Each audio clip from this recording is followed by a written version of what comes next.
The Red Sox rumor mill is officially back, but what does that really mean?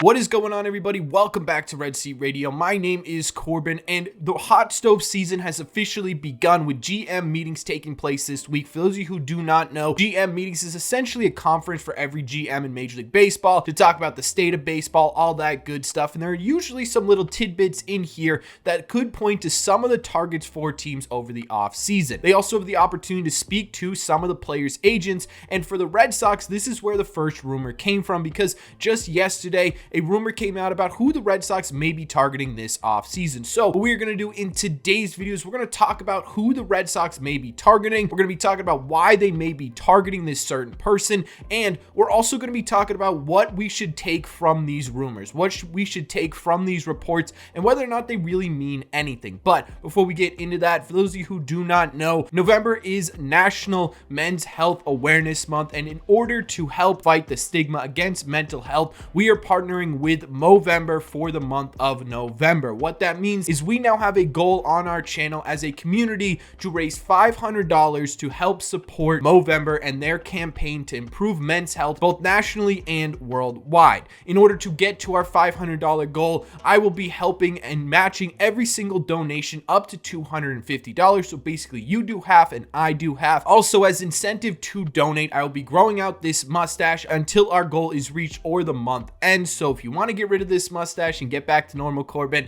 the link is in the description below. But on top of that too, for everyone who donates any dollar amount, you will be automatically entered to win some pretty sweet Red Seat merch at the end of the month. So if you want to help end the stigma around men's health and mental health, click the link in the description below to donate to our community donation page. Thank you all very much for clicking on this one. Let's get into it.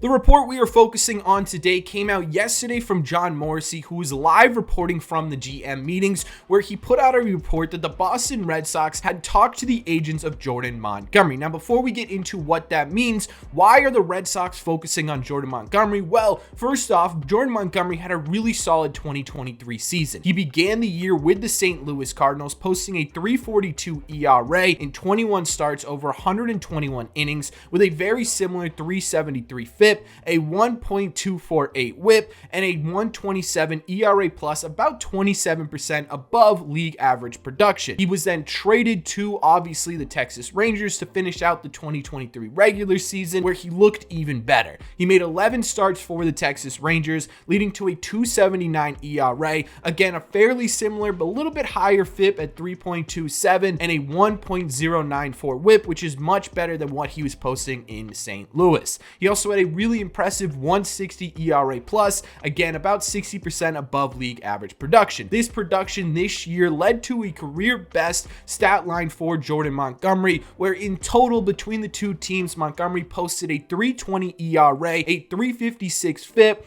a 1.193 whip, and a 1.38 ERA plus. Again, combined between the two teams, Jordan Montgomery was 38% more productive on the mound than the average pitcher in Major League Baseball. But it's not just this season that has been pretty impressive for Jordan Montgomery. Over his last 3 seasons, including 2023, Jordan Montgomery has finished with an ERA under 4 in all 3 seasons. He's also finished with a FIP under 4 in all 3 seasons. And in all 3 seasons, he had an ERA plus that was at least 110 or better, meaning that he was at bare minimum 10% better than the average pitcher in Major League Baseball over the past 3 seasons. So statistically, it makes sense for the Red Sox to be involved in Jordan Montgomery. But outside of just statistics, Jordan Montgomery has been a really solid, reliable pitcher health-wise over his last few years. Again, taking a look at the last 3 seasons, Jordan Montgomery has made 30 plus starts in each of them. Now, Jordan Montgomery does have a bit of an injury history. In 2018, he did go down and have to get Tommy John surgery. He was dealing with a little bit of elbow issues in 2019, so he missed a lot of time between 2018 and 2019.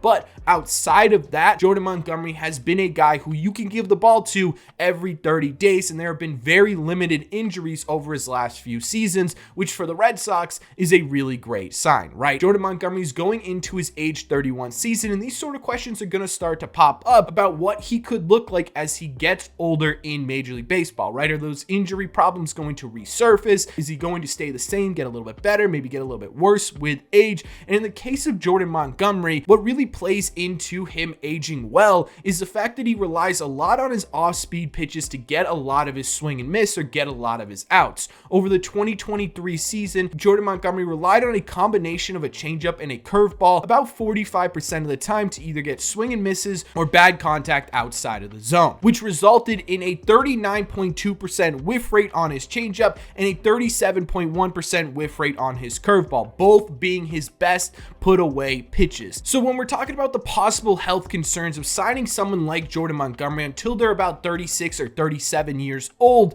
usually when you're taking a look at guys who are a bit more crafty, who rely on their off-speed pitches to get their swings and misses, to get their outs, they tend to age a tiny bit better than people who rely on a lot of their high velo fastballs, right? Because of the fact they're not putting as much strain on their arms, they tend to be able to play longer. Now, this is just sort of a general assumption. This isn't a case by case. It's not a guarantee that Jordan Montgomery will stay healthy for the entirety of a contract if the Red Sox were to offer him one. It's just sort of how things have played out over the last few years for pitchers in Major League Baseball. So it could mean that Jordan Montgomery not only is durable over the last 3 years, but could continue to be durable over the course of a proposed contract. So when you're looking at why the Red Sox may be interested in Jordan Montgomery and why this is the first rumor that we've seen pop up about the Boston Red Sox, it makes all the sense in the world, right? Statistically, you are getting a really talented starting pitcher. You are also getting a left-handed starting pitcher who hasn't had a ton of injury history over the last few seasons, a guy you could rely on to give you every 5 days a really solid start, and you're looking at someone who could possibly age well in a longer term deal. It makes sense for the Red Sox to be targeting a type of guy like this, but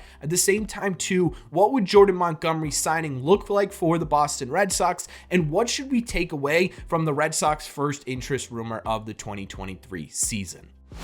So when we're talking about what it could possibly look like in terms of a signing for the Red Sox, right now MLB Trade Rumors has Jordan Montgomery signing around a 6-year, $150 million deal, which breaks down to about $25 million annually, which could make sense for the Boston Red Sox. Again, they're looking for top of the rotation arms. What Jordan Montgomery has shown you over the last 3 years is that he could be a really solid number 2 at the top of this rotation. Now, is this going to be a guy who could turn into an ace for the Boston Red Sox? Probably not, right? You're probably looking at a number 2 max for Jordan Montgomery, but he would really help round out the Red Sox top of the rotation and be a fantastic complementary piece to what the Red Sox are looking for this offseason. Now, does the money make sense for what Jordan Montgomery offers? In my opinion, it's a little bit of an overpay, right? $25 million a year feels like you're going more towards ace caliber money and away from number 2, possibly number 3 caliber type money, but the competition to get a top of the line pitcher this offseason is going to be pretty tough, right? You're essentially looking at Jordan Montgomery, Yamamoto, Blake Snell, and Aaron Nola. Outside of that, it starts to wane off a little bit towards that 3-4 type starter. The competition is going to be tight, so the Red Sox may have to end up overpaying a little bit to get Jordan Montgomery in a Red Sox uniform, which for Red Sox fans should be no problem, right? I don't think anyone's really going to care if they spend $21 million or $25 million a year to get Jordan Montgomery on the team. And for the Red Sox themselves, who have multiple times already, even before Craig Breslow mentioned it in his opening presser, stated that financial limitations probably aren't going to be an issue for the Red Sox this offseason. Tom Werner himself saying that they are going to be full throttle this offseason, and if that's what it takes to get your guy here, I think the Red Sox and Red Sox fans should be perfectly fine overpaying for a guy like Jordan Montgomery. So while $25 million a year may be a bit pricey, it may be the exact cost it takes to get Jordan Montgomery here, which is why I think this could be a pretty decent signing. Now, what are we supposed to make of this rumor, right? Are we supposed to start getting custom Jordan Montgomery jerseys? Are we supposed to start penciling him into this rotation? Absolutely not. Free agency has just opened up. We're probably not going to see any major signings until after Thanksgiving. Right now, what you're looking at in this rumor is smoke, right? There's just a little bit of smoke over here that, hey, there could be possibly something over here. You're not seeing sparks, you're not seeing flames, but at the same time too, there is something we can pull pull out of this report from John Morrissey, and that is that the Red Sox are already starting to narrow down their targets as to who they want to look at this offseason, right? Craig Breslow is wasting no time in going up and talking to the agents of Jordan Montgomery, and to me, that's a really good sign that there is some semblance of a plan within the Red Sox front office as to who they want to bring in this offseason, and that could not be better music to my ears than really anything that could be possibly said. So while this report may not exactly mean the Red Sox are all in on Jordan Montgomery, it does mean that the Red Sox are looking for those sort of top line starting pitchers, which is a really great sign. So again, when you're looking at Jordan Montgomery, in my opinion, I would be really excited if the Red Sox decided to go after Jordan Montgomery and bring him here to this team as a complementary piece, right? If he's the big fish that the Red Sox go after this offseason, that could be a bit of a different conversation. But if he's a sort of complementary piece to a Yamamoto, to a Nola, to a trade or something like that, this could be a really fantastic signing for the Boston Red Sox. But again, right now it's just smoke. We're going to have to wait and see if this smoke turns into anything more, and that may take a few weeks. But until that happens, let me know in the comment section down below, what do you think? What do you think of this sort of first rumor mill type report for the Boston Red Sox? What do you think it means? What do you think of Jordan Montgomery? Do you want Jordan Montgomery here on the Red Sox? Would you avoid Jordan Montgomery? What are your thoughts on bringing Monty to the Boston Red Sox? Let me know all your thoughts on the first sort of significant interest from the Boston Red Sox in the comment section down below. As always, if you made it to the end of this video, do me a favor. Make sure you guys have hit that subscribe button if you haven't already. If you're new here, we talk Red Sox content almost every single day. Also, make sure you guys have hit the like button on this video as well. Helps these videos out a ton, and it would mean a lot to me. Thank you all very much for clicking on this one, and I will see you in the red seats.